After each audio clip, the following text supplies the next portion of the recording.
Dirty, hard, and low-paying. You're still single because you're stuck in such a terrible job.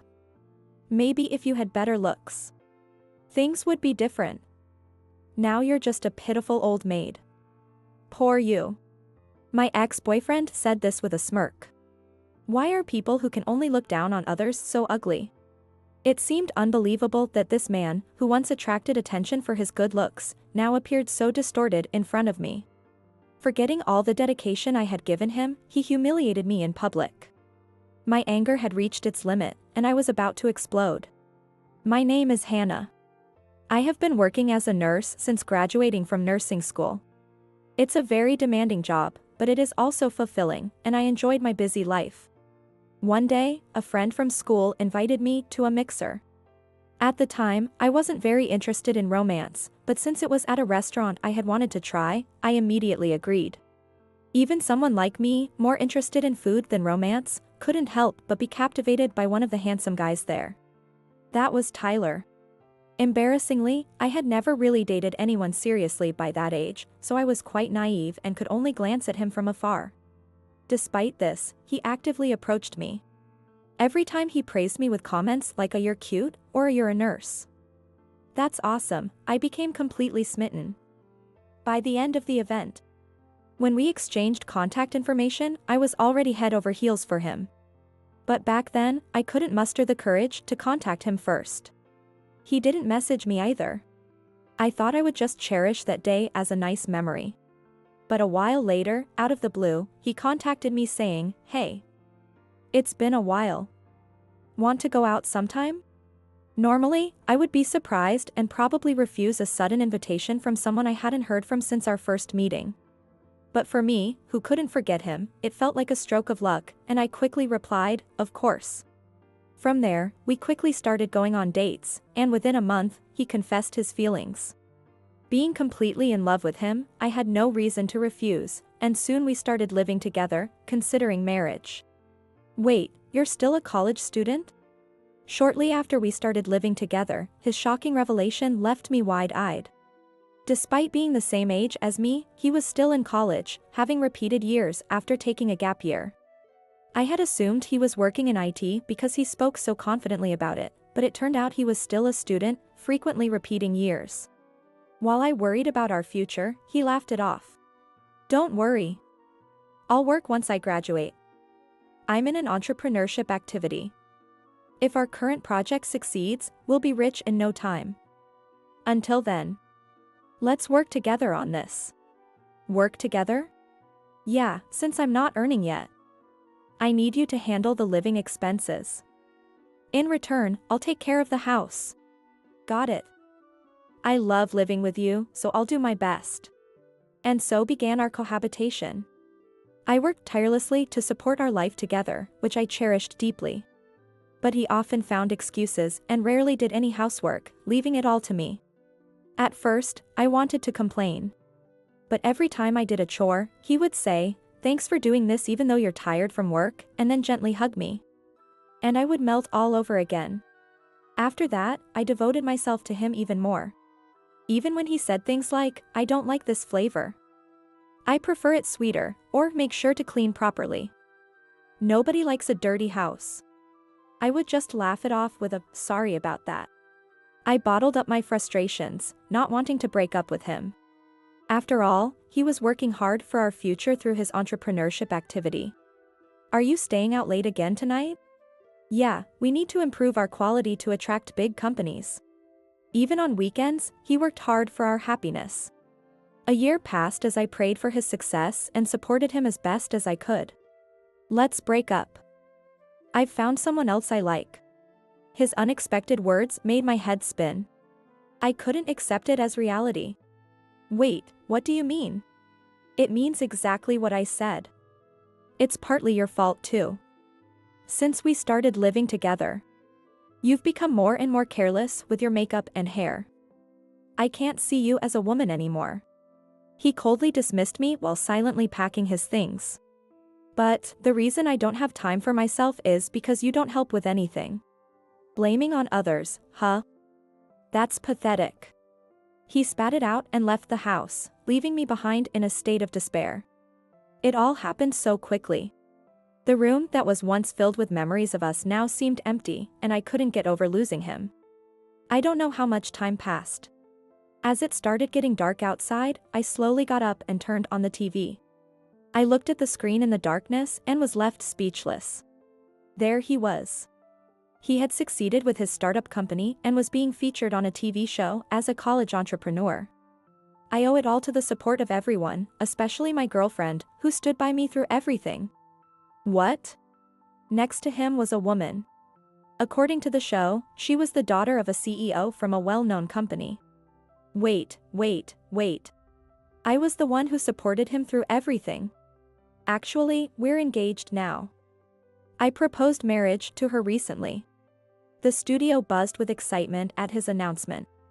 The CEO's daughter showed off her beautiful ring. I never received even a cheap accessory from him because he always claimed he had no money. Even in my blind love for him, I understood. He dumped me as soon as his startup company succeeded and chose the CEO's daughter instead. Seeing him smiling triumphantly on the screen, my remaining feelings for him vanished completely. All that was left was disgust. Who's the pathetic one here? In a desperate attempt at revenge, I told the media the truth, but when asked for proof, I couldn't provide any. He had taken all the personal belongings and photos with him. The apartment was in my name, and although we were considering marriage, he never actually proposed, so it wasn't public knowledge. With no evidence of our relationship, no one took my story seriously, and I channeled my anger into my work. A while later, I heard through the grapevine that they had a lavish wedding. I didn't care anymore. About 10 years had passed since we broke up, and I was 35 and still working hard at my job. I had no complaints about my work, but my personal life was a bit depressing. Having developed a slight aversion to marriage, I couldn't commit, even when I had a boyfriend, leading to repeated breakups. Meanwhile, my peers and friends married early and many had children. My parents, worried that I had missed my chance, constantly pressured me to go on arranged dates whenever I visited home. Relatives treated me like a fragile object, making it increasingly uncomfortable to return to my hometown.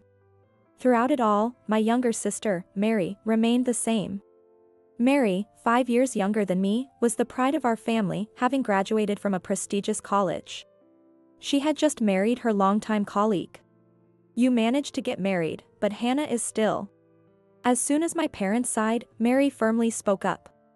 I am me, and Hannah is Hannah. If she wants to get married, that's different, but marriage is supposed to be a once-in-a-lifetime decision.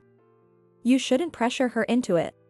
Faced with their exemplary Mary's logic, my parents fell silent, looking down. Hannah, there's a sale going on. Let's go shopping. Mary pulled me out of the house. I followed her suggestion and we headed to a nearby shopping mall. Thanks, Mary. I know I should just get married and put everyone's minds at ease, but marriage isn't something to rush into. The idea that you can't be happy unless you're married is outdated. You should live your life the way you want. Leave the grandkids and stuff to me. Mary said this with a big smile. Of course, if you want to get married, I can introduce you to some great people from my workplace. You're getting prettier every year, Hannah. You'll find someone wonderful in no time. Since breaking up with him, I've spent more time on myself, which seems to have paid off as people say I look younger than my age. I was aware of it myself, too. Getting a direct compliment from a family member made me blush and grin. Mary and I had our fair share of clashes growing up, but as adults, she understands me better than most friends. Her affection as my sister shines through in her words and actions, making her all the more adorable. After finishing our shopping, we took a break in a corner of the food court while she went to the restroom. Hey, isn't that Hannah? A voice came from above. I knew who it was without even looking. Even after 10 years of not seeing him, the trauma lingered. There was no way I could forget. Tyler. My ex-boyfriend stood there. He looked a bit heavier than before. Sunglasses and a cap with a brand logo. Gaudy gold accessories gleaming on his fingers and collar. A bulky watch on his wrist. The stylish aura he once had was nowhere to be seen. He now reeked of a wealthy old man. Long time no see. Still working as a nurse? He casually sat down in front of me. Ugh. How can he act so nonchalant towards an ex-girlfriend he dumped? Feeling disgusted, I looked away. I'm fine, thanks. I am not alone here, so could you leave? What? Did you get married? No, but I guess so. Someone who can't do housework and dresses so drably couldn't possibly get married. His snide remark made me angry, but reacting to him was a waste of time. I decided to ignore him. But my indifference seemed to irritate him, and his voice grew louder. Dirty, hard, and low-paying. You're still single because you're stuck in such a terrible job. Maybe if you had better looks, things would be different. I'm a CEO now. I felt the eyes of other customers and staff on us as he continued his rant. At your age, you must be the office queen bee. Oh, poor you, left behind. Unable to endure the stares and his arrogance, I was about to leave a message for my sister and walk away. Just then. That's quite a rude thing to say. A voice as cold as ice cut through. My sister stood behind him, smiling quietly. Her eyes, however, were not smiling. Huh? Who are you? Hello, I'm her sister. He sneered and turned his gaze back to me. What? You have a sister? Spending your day off shopping with your sister, don't you have any friends? That's sad. I invited her. Hannah has excellent taste, so it's fun shopping with her. Yeah, right. Look at her. She's plain and lacks any appeal. No wonder she's been left behind. Pointing at my clothes. I was wearing trendy muted colors, appropriate for my age and not too revealing. Yet, his exaggerated size only made my irritation grow. You're unattractive, have no taste, and can't even do your job properly. That's why you can't quit. You must enjoy bossing around younger colleagues as the office queen bee. I had reached my limit. Being publicly humiliated with lies made me want to expose his past deeds. Just then, Mary slammed her hand on the table. That's enough. Your attitude towards Hannah is way out of line. What? What's wrong with telling the truth? The truth? Are you saying everything you've been telling her is true? Yes. Don't you know who I am? He took out a flashy gold business card holder and handed a card to Mary with a careless attitude. Thanks. Since we're at it, here's my card too. Without even glancing at it, he dropped her card on the floor and stepped on it. What are you doing? Leave it. Mary stopped me as I was about to shout. She smiled, looking at his card. Well. I know this company name very well. Excuse me, but has your wife been diagnosed with a disease? What? No, she's perfectly healthy. Is that so? Do you have a grown-up daughter, then? No. What are you getting at? That's strange. Things don't add up. I could see the frustration in his face as he kicked the table leg. What are you trying to say? Well, you said you were only telling the truth, but have you seen Hannah recently? She's been working as an OB/GYN nurse for the past few years. What? A murmur rose from the people around us. Of course. It became evident that everything he had said was a lie. How can you call her an office queen bee or say she can't do her job without even knowing where she works? I could feel the stares directed at him. Sure, Hannah is single and works as a nurse, but you're not a close friend of hers. You have no right to call her an old maid or anything like that. His face turned beet red. Shut up. I'm done here. This is ridiculous. He stood up roughly and started to leave. Am I going to let this go, just like before? No, I'd regret it. I instinctively blocked his way. What do you want? Apologize. For then and for now. You can't just say all these hurtful things and walk away. Why should I apologize to you? Move aside. He gestured dismissively with his chin. I didn't want to back down and be left to cry again. I was frustrated and unsure while I bit my lip, but then felt Mary's reassuring hand on my shoulder. So, negotiations have failed? She pulled me aside. He snorted and started to walk away. At that moment, Mary began to play back his insults from a small voice recorder in her hand.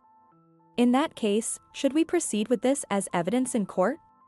She held up the voice recorder, still running. What? When did this happen? It just so happened to be in my bag today. When I came back from the restroom, I saw Hannah being harassed, so I couldn't help but intervene. Occupational hazard, maybe. What? I'm a lawyer. What? Tyler hurriedly picked up the business card with a pale face. He glanced between the card and my sister's face, sweating profusely. A lawyer. Yes. By the way, what you said to Hannah constitutes defamation and slander. I have proof on a recorder, and given that this happened in public, we have plenty of witnesses. With a firm demeanor, Mary looked around and smiled warmly. If anyone here is willing to cooperate, please come forward. Thank you. Now then. Tyler glared at Mary, who turned to face him. Try it if you can. My company has its own legal counsel. To Tyler's loud bluster, Mary quietly asked. Are you talking about your lawyer, James? How do you know that name? You gave me your card, remember? I'm quite familiar with him. After all, your company's legal counsel is my husband. What? In disbelief, his mouth hung open. Although I'd only met Mary's husband a few times, he seemed very serious and, above all, it was clear that he treasured her, which reassured me. Just so you know, even though he is your company's legal counsel, if the trust with the client is broken, the contract can be terminated. Considering the nature of this case, if I were in his shoes. At her meaningful smile, Tyler turned pale. My sister continued calmly. By the way, don't even think about trying to bribe my husband with money or anything like that. He's not the type to be swayed by such things. Hit right on target, Tyler gasped like a fish out of water, then, unable to bear it any longer, ran away. Applause erupted around us from nowhere. Dazed by the unprecedented showdown, I watched as Mary swiftly gathered witnesses. Let's go home, Hannah, she said, snapping me out of my trance. As we left the shopping mall, Mary shyly said to me. I hope this repays my debt to you. According to her, she was able to attend university and become a lawyer because I went to nursing school and started working right away. Saving money for her. Indeed, our family wasn't well off, and I did want to help Mary, who was dedicated to her studies, by getting a quick and affordable license and starting work soon. But I never mentioned this, and, though I might have been a bit envious of her college life, still, you didn't have to worry about that. Anyway, just trust me, Hannah. I couldn't stand letting this slide. Why did you go so far? Because he treated you terribly. It's unforgivable. Seeing my sister so angry on my behalf made me smile. In the past, no matter how much I was hurt, I would have ignored it, thinking it didn't matter. But now, it's different. With a strong ally by my side, I resolved to fight back. So, what happened next? Formally sued, Tyler and his wife, the company CEO's wife, offered a settlement. We were prepared to go to court, but it seemed, just as Mary said, their legal counsel resigned due to the scandal initiated by the CEO. Given that it was a public defamation and slander case, the CEO's wife was deeply embarrassed. Moreover, while reviewing the recorder's contents, my past relationship with Tyler was revealed. His awful nature was exposed after 10 years, and including the hush money, we received a higher than usual settlement. After that, Tyler and his wife got divorced. For his wife, having her pride shattered meant there was no longer any reason to stay with him. Originally, he gained his flashy CEO position by marrying the company's CEO's daughter and becoming their adopted son. After the divorce, losing her support caused his company to quickly go bankrupt. Since he didn't graduate from college and had a high-profile marriage with the CEO's daughter, his education level was listed as college dropout. Moreover, rumors had already spread within the industry, making it difficult for him to find another job, leading to a tough life of unemployment. On the other hand, I took the settlement money, moved to a different town, and am now living a peaceful life. Hannah. A cheerful voice called my name with a crinkled smile. It was Chris, a former patient I met at the hospital where I worked. He's very kind and matches his pace to mine. He's not in a hurry to get married and always expresses how happy he is just being with me, frequently showing his affection. I might have forgotten how comforting and happy it is to be cherished by someone. Both my work and personal life are fulfilling. And now that my trauma has been overcome, I feel that in the near future, I'll find new happiness with this man.